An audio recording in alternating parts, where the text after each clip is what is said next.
dia nanentsika azy ny Egyptianina ka niditra anaraka azy teo afovoan-dranomasina dia ny soavalyny farao rehetra sy ny kalesiny ary ny mpitaingin-tsoavaliny.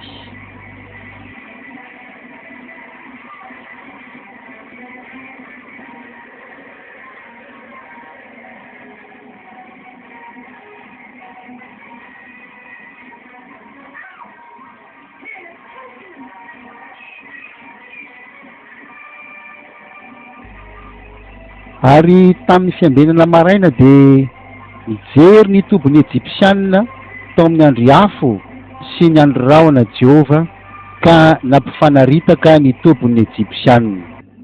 Ary hoy Jehova tamin'ny Mosesy, ahinjiro ao ambony ranomasina ny tananao mba hikatona ny rano amin'ny Egyptianina mba amin'ny kalesiny sy ny mpitaingin-tsoavaliny.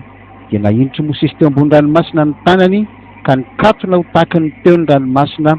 Rehefa nadiva ho maraina ny andro ary ny Egyptianina nandositra kanjo nitsena ny rano ihany izy dia nariny Jehova teo afovoan'ny ranomasina ny Egyptianina.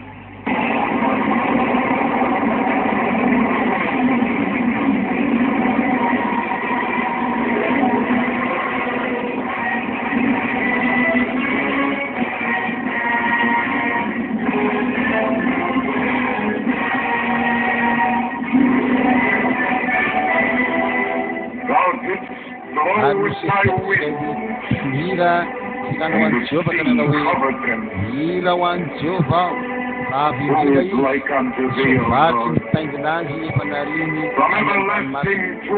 Jehova no heritry rato famijena azy izy mangamamy nakalaka azy ao ambany sy